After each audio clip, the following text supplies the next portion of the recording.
수고하셨습니다. 오늘 본문이 좀 긴데요. 이 긴 내용이 바울 사도가 예수님을 만나 그 예수님 안에서 어떻게 변화되었는지를 소개하는 바울 사도의 러브 스토리입니다. 저는 제가 중학교 때 그때 선생님이 이야기해 줬던 그 얘기 중에 지금까지도 인상 깊게 제 머릿속에 남아있는 이야기가 있어요. 영어 선생님이었는데요. 그분이 처녀 선생님이었어요. 근데 결혼을 앞두고 있었거든요. 그런데 그 선생님이 자기가 어떻게 그 사람을 만나게 됐는지 그 연애 얘기를 해주는데 그게 얼마나 재밌는지 지금까지도 그게 남아있어요. 이걸 보면 그 사람은 이렇게 누군가 사랑하는 이야기를 듣는 것이 기분이 좋고, 그리고 또 그 사랑하는 이야기를 듣는 것이 그것이 그 마음을 녹이는 것 같아요. 그러기에 저는 오늘 이 바울 사도가 우리에게 들려주고 있는 하나님께서 나를 사랑하셨고 내가 하나님을 사랑하는 이 러브 스토리에 대한 이야기가 우리의 삶에 다가와서 우리의 마음이 녹아지고 우리도 바울 사도처럼 정말 내가 주님을 사랑합니다 라고 하는 이 사랑의 고백, 사랑의 이야기를 우리도 진하게 하면서 사는 그런 사람들이 되기를 주의 이름으로 축복합니다. 사실 성경은 하나님께서 우리를 사랑하시는 사랑의 이야기거든요. 그래서 성경에 보니까 우리가 성경 가지고 찬송한 것들 중에 나의 사랑하는 책 비록 헤어졌으나, 그러면서 우리가 찬송하는 내용들 중에 정말 그 안에서 하나님께서 우리 얼마나 사랑하시는지를 알고, 그래서 우리는 찬송합니다. 날 사랑하심, 날 사랑하심, 날 사랑하심. 어디예요? 예, 성경에 나를 사랑하는 이야기를 그렇게 많이 담고 있더라는 거예요. 그랬더니 하나님께서 우리에게 이 사랑의 이야기를 성경으로 풀어서 우리에게 주시는 이유가 뭐냐 했더니, 그 사랑을 받아서 그 사랑을 받은 저와 여러분이 이제는 거꾸로 내가 주님 사랑합니다 이렇게 말하는 걸 듣고 싶은 거예요. 사람들은 언제나 어떻습니까? 우리도 하나님이 나를 사랑하는 이야기를 내가 듣기만 해도 기분이 좋고, 아니 하나님은 고사하고 주변에 누군가 나를 사랑한다고 하는 이야기만 들어도 가슴이 뛰지 않나요? 한데 그것처럼 우리 하나님도 마찬가지라는 거예요. 우리 하나님께서도 우리 믿음의 사람들이, 하나님께서 사랑하는 그 사람들이 나도 주님 사랑합니다, 나도 하나님 사랑합니다 라고 고백할 때 하나님께서 천국에서 춤추시더라는 거예요. 저는 그러기에 오늘도 이 예배하는 이 시간이 우리가 정말 주님을 사랑합니다 라고 하는 고백을 가지고 찬양하고 기도하면서 우리의 사랑을 고백하는 러브 스토리, 이 이야기가 있는 예배가 되기를 주의 이름으로 축복합니다. 자, 그러면 실제로 하나님께서 듣고 싶어하는 사랑의 이야기가 뭘까요?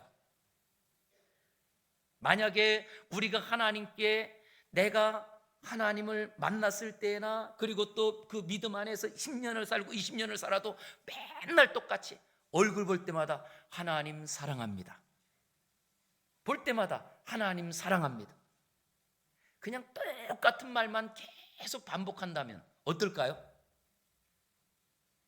어떠세요? 만약에 이 같이 사는 분이 늘 똑같이 그냥 앵무새가 이 말하는 것처럼 그냥 사랑합니다, 사랑합니다 라고 한다면, 그러면 나중에는 그 소리 말고 어떻게 사랑하냐고, 무엇을 사랑하냐고 뭐 이렇게 말하지 않을까요? 그런데 그것처럼 우리가 하나님을 사랑합니다 라고 할 때도요, 하나님께서 듣고 싶어하는 이야기가 있어요. 그것을 오늘 우리의 신앙의 모델이 되는 바울 사도의 이 신앙의 고백을 우리가 살펴보면서 세 가지를 생각해 보고자 합니다. 그랬더니 바울이 첫 번째 뭐라고 하느냐? 3절을 한번 보시기 바랍니다. 우리 3절 같이 읽겠습니다. 시작. 다소에서 낳고 이 성에서 자라 가말리엘의 문화에서 우리 조상들의 율법에 엄한 교훈을 받았고 오늘 너희 모든 사람처럼 하나님께 대하여 열심히 있는 자라. 예, 이 말씀은 바울 사도가 지금 자기 자신을 소개하면서 나는 유대인으로 혈통으로 말하면 나는 하나님께서 택한 거룩한 이스라엘 백성이고, 그리고 국적으로 말하면 모든 사람들이 부러워하는 로마의 시민권자고, 실력으로 말하면 당대 최고 율법학자였던 그 가말리엘 선생님의 문화생으로 나는 누구보다도 하나님의 말씀을 그대로 알고, 그리고 그 말씀을 하나라도 어기지 않게 해서 열심히 살았던, 나는 자랑할 것이 많은 사람입니다, 이런 말이에요. 신분적으로, 혈통적으로, 아니면 또 자기가 지금까지 배운 학력도 그렇고 어느 것 하나 빠지지 않는 사람이 바울 사도였거든요. 그래서 그는 어떻게 하느냐, 그런 그 자기의 그 아성과 그리고 이 자랑을 다 높이기 위해서 열심히 하나님을 해치고 하나님을 모독하면서 거꾸로 죽은 사람이 살아났다고 말하는 이 예수 믿는 사람들을 가만히 둘 수 없어서 박해하는 일을 합니다. 그래서 뭐라고 하느냐, 4절에 보니까 내가 이 돌을 박해하여 사람을 죽이기까지 하고 남녀를 결박하여 옥에 넘겼노니, 무엇하기 위해서요? 하나님께 기쁨이 되기 위해서, 지금보다 더 자랑거리를 많이 세우기 위해서, 그래서 열심히 살았다는 거예요. 그런데 이렇게 하나님을 위해서 그리스도인들을 박해하고 죽이기까지 멸절하고 살았던 그 사람이 순간에 완전히 바뀌어요. 언제 바뀔까요? 그랬더니 부활하신 예수님을 만남으로. 지금까지는 바울 사도에게 있어서 죽은 사람이 살아난다는 이야기는 새빨간 거짓말이었어요. 그리고 이것은 지금까지 자기가 배운 그 율법의 이야기나 아니면 또 경험을 가지고도 도저히 이해할 수가 없는 일이었습니다. 그러기에 그는 열심을 가지고 오히려 기독교인들을 박해하고 그 기독교인들을 죽이는 것도, 이거는 아예 사회의 악적인 존재이기 때문에 죽여도 괜찮아 라고 하는 마음을 가지고 지금까지 열심히 누구보다도 더 박해를 하던 자리에 세상에 부활하신 그 주님을 만나버린 거예요. 어떻게 됐을까요? 엄청난 충격이 아니었을까요? 그렇게 엄청난 충격이 무엇을 가지고 오느냐라고 했더니, 지금까지 자기가 잘하는 줄 알았던 모든 것이, 잘하는 줄 알았던 게 확 바뀌어버리는데 나처럼 악한 사람이 없는 거예요. 그래서 바울 사도가 자기의 마지막 유서와 같은 성경을 쓰는 그 성경이 디모데 전후서거든요. 그런데 디모데 전서 1장 15절에서 뭐라고 말하느냐, 이렇게 고백을 해요. 자기 자신을 미쁘다 모든 사람들이 받을 만한 이 말이야. 그리스도 예수께서 죄인을 위하여, 그리스도 예수께서 죄인을 구원하시려고 세상에 임하셨다 하였도다. 이게 어떤 말이냐, 진짜 예수님께서 부활하신 이 메시지는 모든 사람들이 받을 수 있는 말인데, 그 모든 사람들이 받을 수 있는 이 말, 그 복음을 내가 받아들이고 났더니 나는 누구냐? 죄인 중에 누구요? 괴수. 근데 죄인 중에 괴수라고 하는 이 말은요, 죄인이라고 할 때 이 죄인은 보통 죄인이 아니고 공개적으로 사형시켜도 되는 이런 엄청난 죄를 지은 사람들을 가리키는 말입니다. 죄수. 그러니까 사형수들이에요. 그런데 그 사형수들 가운데에도 그 당시에 대표적으로 공개 사형을 시키는, 이 사형을 시행하는 데 있어서 사람들에게 알리는 첫 번째 제목이 있는 사람, 이 사람은 모든 사람들이 다 저 사람은 없어져야 된다고 하는 제일 큰 죄를 지은 사람을 제일 앞에 세운답니다. 그 사람이 바로 자기라는 거예요. 바울 사도의 고백이. 누군가 손가락질하고 아니면 누군가가 정말 너는 이런 죄를 지었다고 말해서 그런 게 아니에요. 이 바울 사도가 지금까지 살았던 자기의 삶에 부활하신 예수님을 만남으로 자기가 지금까지 열심히 살았던 것이 얼마나 악으로 달려가고 있었는지, 얼마나 하나님의 원수로 살아갔는지 이것이 그냥 그대로 확 들어오는 거예요. 그러기에 여러분, 우리가 보통 신앙생활하면서 신앙생활할 때 간증한다고 하잖아요. 간증을 일반적으로 내가 예수님 만남으로 문제가 해결됐습니다, 내 질병이 고쳐졌습니다, 예수님 만남으로 내 사업이 잘 됐습니다, 이런 걸 보통 간증한다고 그래요. 그런데 실제로 간증은요, 그 부활하신 주님을 만남으로 내가 얼마나 심각한 죄인인지 깨닫는 게 이게 간증의 시작이에요. 내가 얼마나 죄악 가운데 살았는지, 전에는 의인인 줄 알았습니다. 전에는 자랑하고 내가 정말 높은 사람이고 괜찮은 사람인 줄 알았는데 부활하신 주님을 만났더니 내가 얼마나 큰 심각한 죄인인지 보이는 거예요. 그래서 실제 우리 성도님들 어떠십니까? 지금까지 우리가 신앙생활하며, 아니 어떤 분들은 어릴 적부터 예수님을 믿고 신앙생활 하셨을 거예요. 그런데 혹시 신앙생활이 오래됐는데도 불구하고 내가 왜 죄인인지 그게 잘 이해가 안 되시는 분들 있잖아요.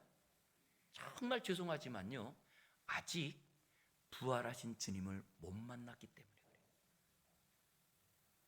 부활하신 주님을 딱 만나는 순간요, 내가 얼마나 심각한 죄인인지가 그대로 그냥 보여요.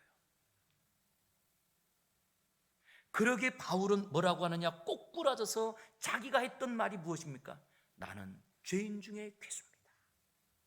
이것은 바울 사도만이 아닙니다. 그 예수 그리스도를 온전히 경험한 자리에, 부활하신 주님을 만나는 자리에 예수님께서 베드로에게 질문합니다. 네가 나를 사랑하느냐? 네가 나를 사랑하느냐?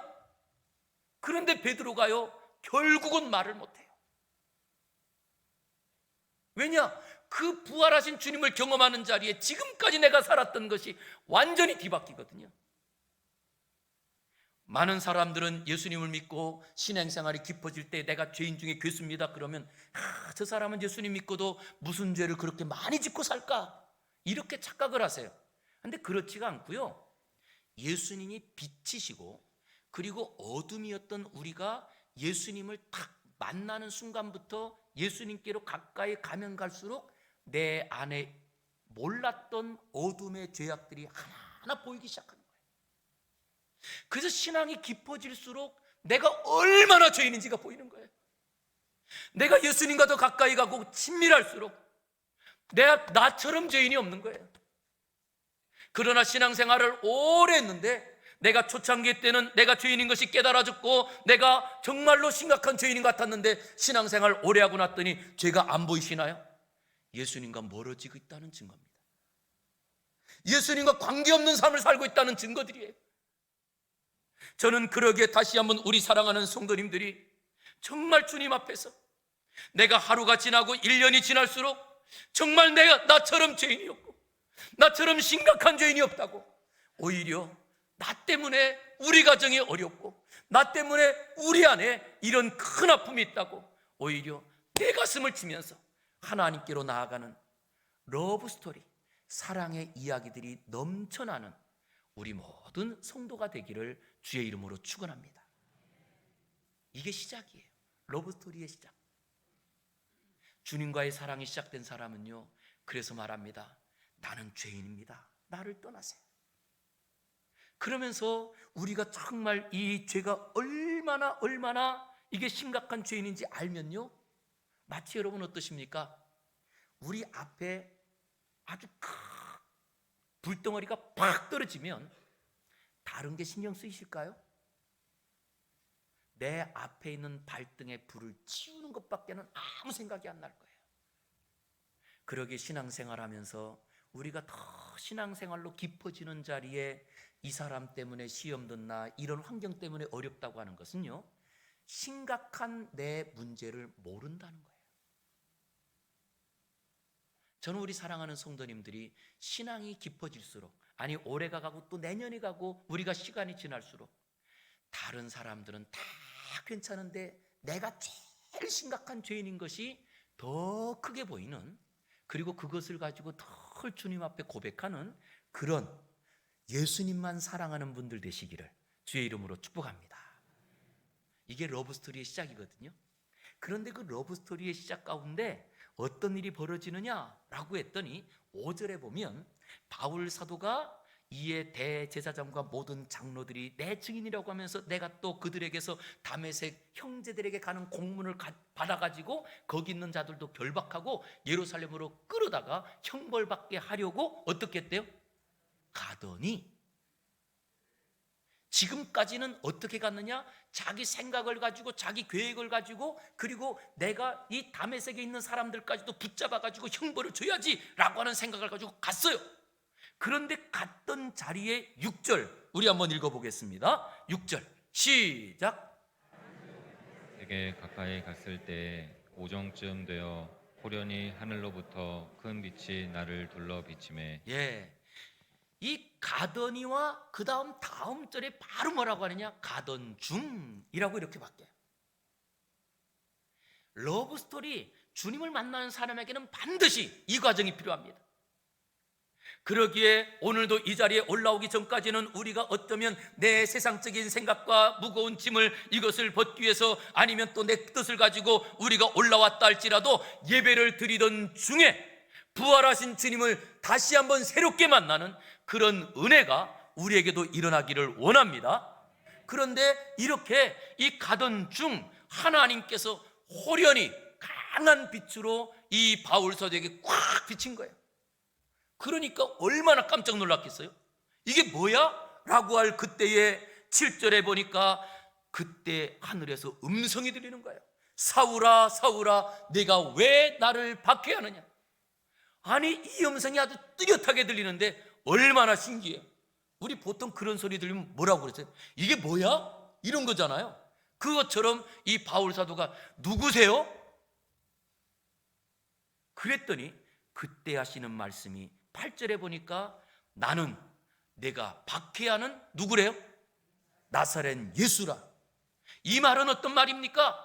예수님께서 이미 나사렛에서 태어나시고 그리고 지금까지 공생애를 거치면서 십자가에 못 박혔다가 다시 살아난 예수니라, 이런 말씀이거든요.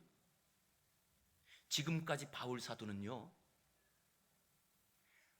예수님이 부활했다고 하는데 이것이 믿어지지가 않는 거예요. 믿어지지 않는데도 전혀 믿어지지 않으면 우리 뭐라고 그래요? 새빨간 거짓말이죠. 그러기에 바울 사도는 지금까지, 아니 그는 누구보다도 논리적인 사람이었고 그리고 또한 그는 이성적이고 합리적인 사람이었습니다. 율법에 능통한 사람으로서 그가 이 예수님이 부활했다고 하는데 이거는 도저히 믿지 못할 사건이었던 거예요. 그러기에 이 예수님의 부활을 증거하는 저 사람들은 사회 악인이 저 사람들을 박해하고 죽이고 옥에 가두어서 아예 그 사람들을 이 사회에서 없애야 된다, 이 생각을 갖고 있던 사람인 거예요. 그런데 그 믿는 사람들을 잡으러 가던 중에 부활하신 주님을 만나버린 거예요. 이거 어떻게 말하죠? 어떻게 이것을 우리가 이해해야 되죠? 주님을 정말 사랑하는 사람들의 이야기는요, 그래서 세상 사람들이 이해하지 못하는 이야기를 담고 있어요. 그래서 우리 오늘도 예배드리는 이 자리에는 어쩌면 아니 오늘처럼 날씨가 영하로 떨어졌다는데 무슨 예배야? 라고 하는 자리에도 예배드리러 오는 분들이 있고요, 그 중에도 아니 어떤 분은 그런 추위 가운데도 오토바이를 타고 오시더라고요. 안 믿는 사람들이 보면 뭐라 그럴까요? 이게 보통 정신이 나간 게 아니죠. 그런가 하면 진짜 지금도 걷는 것도 힘든데에도 불구하고 그런데도 예배 자리까지 올라오시잖아요. 이걸 무엇으로 말할 수 있을까요? 바로 오늘 이 바울 사도는요, 자기가 지금까지 전혀 이해하지 못했던 그 자리에 그 부활하신 주님을 만나게 된 거예요. 그랬더니 이제부터는 사람들이 이해하지 못하는 말들을 하기 시작하는 거예요. 이것이 우리 주님이 듣고 싶어하는 러브 스토리예요. 사람들이 알고 있는 말이 아니고 사람들이 이해하는 말이 아니라 세상 사람들로서는 도저히 꿈도 꾸지 못하고 이해할 수 없는 말들을 우리가 스스로 하는, 예수님이 죽은 자를 살리셨습니다. 예수님께서 죽은 자리에 부활하셨습니다. 우리의 삶 가운데도 내가 죽어야 삽니다. 이런 세상이 이해할 수 없는 말들을 할 줄 알아야 이것이 주님을 사랑하는 사람이에요. 우리 성도님들 다시 한번 고민해 보시기 바랍니다. 나는 한 주간 동안 세상 사람들이 이해하는 말만 하고 살지 않았나? 가끔은요, 누구까지도요, 내 옆에 있는 아내까지도 이해 없는 말을 핥고 살아야 해요. 왜냐? 신앙은 이해해서 되는 게 아니거든요. 만약에 예수님의 부활이 모든 사람들이 이해가 되는 사건이라고 한다면 안 믿을 사람이 어디 있겠어요? 그런데 하나님께서 능력으로 예수님을 살려주시고 그 예수님께서 살아나신 이 부활의 사건을 우리에게 보여주신 거예요. 그랬더니 내 머리로는 이해가 안 되는데 우리가 그 부활을 경험한 거예요. 그리고 났더니 어떻게 말해요? 이해가 되지 않는 말도 말하고 세상 사람들이 도저히 믿기지 않는 말들을 하고 사는 거예요. 이것이 오늘 바울 사도의 러브 스토리입니다. 그래서 바울 사도가 뭐라고 하느냐? 내가 가던 중에 큰 빛을 만났는데 그 빛 가운데 음성을 들었는데 그분이 바로 부활하신 주님이었다. 그런데 그 뒤에 보니까 나만 들었지 옆에 있는 사람은 들었어요? 못 들었어요? 못 들었다는 거예요. 그러기에 저는 오늘도 이 시간에 우리 사랑하는 성도님들이 나만 가지고 있는 주님을 사랑하고 주님을 만나고 주님께서 죽은 자를 살리시는 이런 역사를 일으키는 믿음의 비밀을 간직하고 이것을 말하는 성도가 되기를 주의 이름으로 축복합니다. 이게 있어야 살아요. 이게 있어 보세요. 그러면요, 어떤 분은 이렇게 말씀하시더라고요. 목사님은 강대상만 올라가면 어떻게 그렇게 목소리가 커진대요? 이유가 딱 하나 있어요. 비밀 알려드릴게요. 진짜 저는 부활이 경험했거든요. 그리고 부활이 믿어져요. 그러기에 거꾸로 갑니다. 다른 사람들이 안 된다라고 하는 길을 가고 싶고요.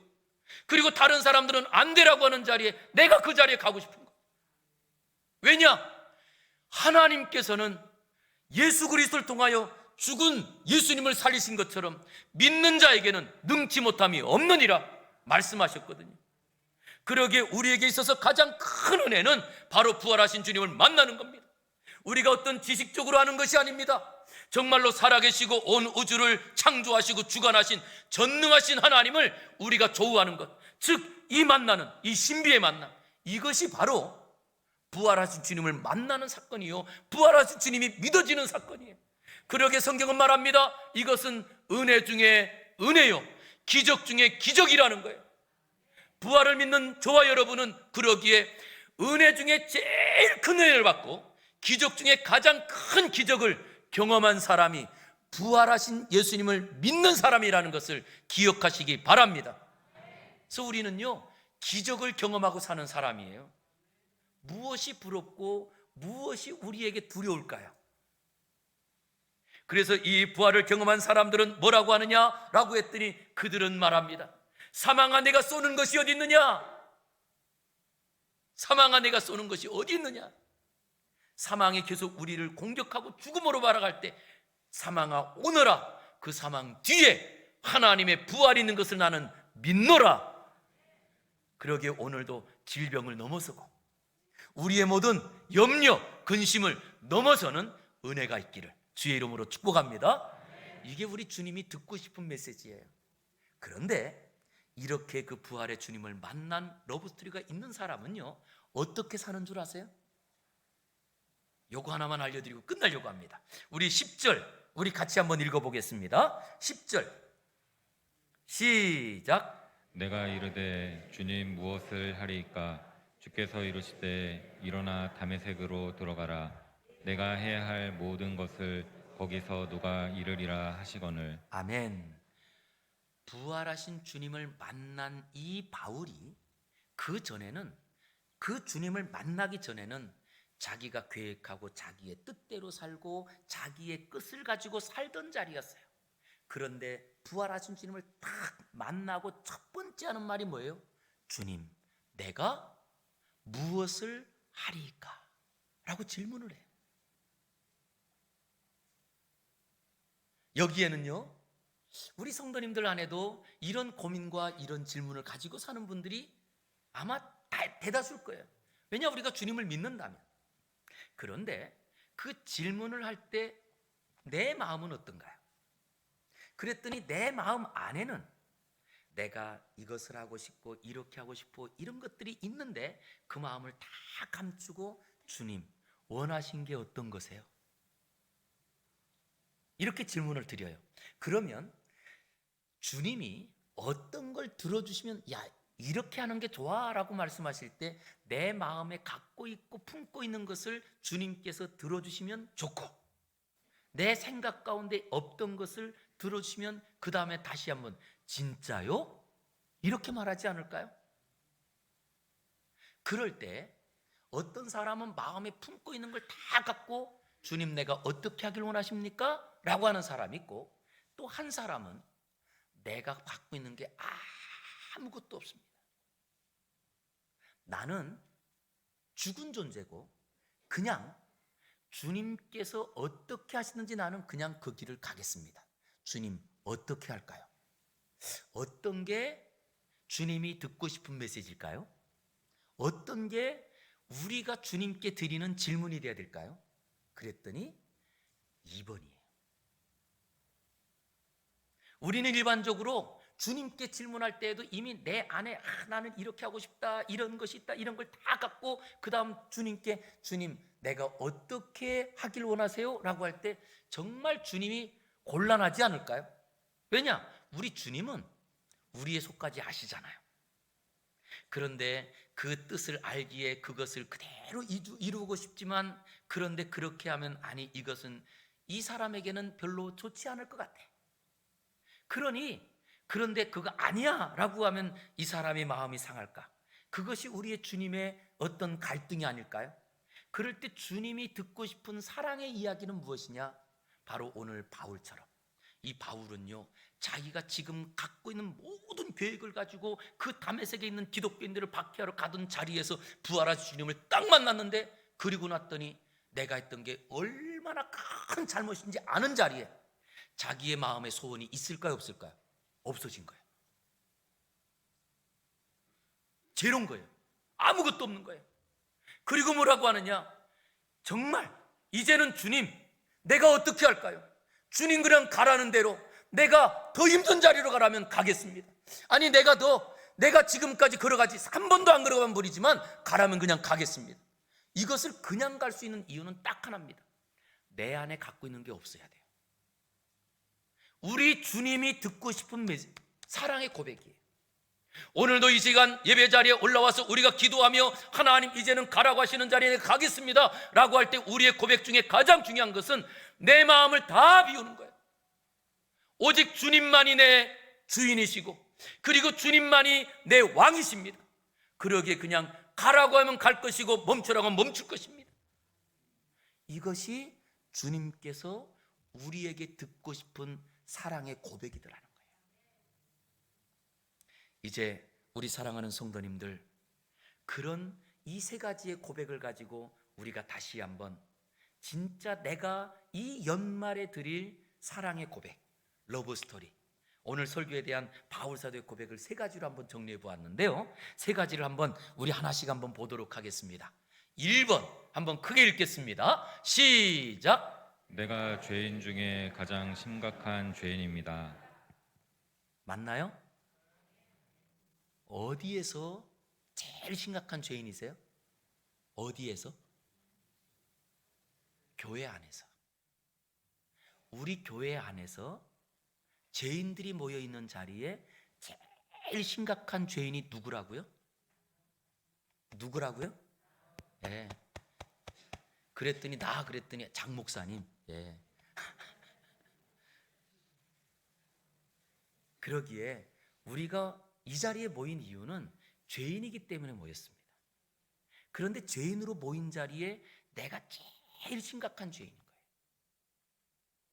이 고백이 되어지기만 하면 우리 교회는 정말 하나님이 기뻐하는 교회가 됩니다. 가정이 마찬가지거든요. 우리 가정 안에서 제일 제일 심각한 죄인이 누구예요? 나. 그 순간 가정이 하나님이 기뻐하는 가정이 됩니다. 그런데 죄인이라고 하면서도 나보다는 이 사람이 더 심각한 죄인이라는 거예요. 나보다는 저 사람이 더 심각한 죄인이라는 거예요. 이것 때문에 싸움이 일어나고, 이것 때문에 분쟁이 일어나고, 이것 때문에 결국 주님까지도 부인하는 일들이 일어납니다. 그러기에 다시 한번 우리의 이 사랑의 고백은 내가 제일 심각한 죄인입니다. 내가 제일 악한 죄인입니다 라고 고백하는 은혜가 있기를 원합니다. 그리고 두 번째, 바로 이 고백이에요. 우리 또 한번 읽겠습니다. 시작. 나를 위해 죽으시고 나를 위해 부활하신 주님을 내가 만났습니다. 여기에 보면 나를 위해 죽고 나를 위해서 부활하신 그 주님을 누가요? 내가 만나야 되는 거예요. 예. 아내가 만났다, 남편이 만났다, 이 사람이 만났다, 아니 우리 집사람이 만났다, 우리 장로님들이 만났다, 아무 소용이 없어요. 내가 만나야 되는 거예요. 그것이 우리 주님이 듣고 싶은 거예요. 그러게 정말로 내 삶 가운데 나는 죽음의 자리였는 것 같은데 그 자리에서 살려주신 주님을 내가 만났습니다. 그 고백들이 우리의 삶에, 우리 성도님들의 삶에 그 고백들로 넘쳐날 때 우리 교회는요, 세상이 감당치 못할 교회가 되는 거예요. 가정 가운데 왜 가정이 지금도 세상에 많은 세파이 흔들릴까요? 이유는 이 부활의 그 주님을 만나지 못했기에. 가정 안에서 부활의 주님을 만나보시기 바랍니다. 우리 가족 식구들이 다 부활의 주님을 경험해 보시기 바랍니다. 어떤 역경이 찾아와도, 어떤 바람이 찾아와도 괜찮아요. 왜냐? 죽음 뒤에 있는 부활의 주님을 내가 만났거든요. 내가 부활의 삶을 살고 있거든요. 그러기에 우리에게 가장 귀중한 고백은요, 부활의 주님을 만나는 겁니다. 그리고 이 고백을 가지고 우리는 이런 고백이 필요합니다. 세 번째 분, 우리 같이 한번 또 읽겠습니다. 시작. 내 인생의 주인이신 주님, 이끄시는 대로 따라가겠습니다. 내 인생의 주인이 누구예요? 할렐루야. 내 인생의 주인이 내가 아니거든요. 그런데도 우리는 내 생각, 내 경험, 내 판단, 이게 제일 중요하다고 착각합니다. 내가 지금까지 들었던 어떤 정보가 최고라고 생각합니다. 아니에요. 내 인생의 주인은 주님입니다. 그러기에 나는 아무 생각도 없고요, 그리고 나에게는 아무 감정도 없는 나는 십자가에서 죽은 존재입니다. 주님이 이끄시는 대로 따라가겠습니다. 주님이 가라 하면 가고 멈추라면 멈추고, 내가 아픈 것 아니면 내가 지금 상황이었던 것 나는 상관하지 않겠습니다. 제발. 왜냐?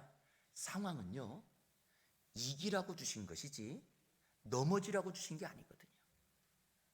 그러게 우리 사랑하는 성도님들, 지금의 코로나의 상황, 지금의 경제적으로 어렵고 지금의 우리에게 어떤 추위가 찾아오고 아니면 우리에게 여러 환난들이 아니면 환경들이 있다 할지라도 그런 자리에서 내가 환경 다 내려놓고 그냥 주님이 뭐라고 말씀하시는지 내가 따라가겠습니다. 이걸 주님이 듣고 싶어 하신다는 거예요.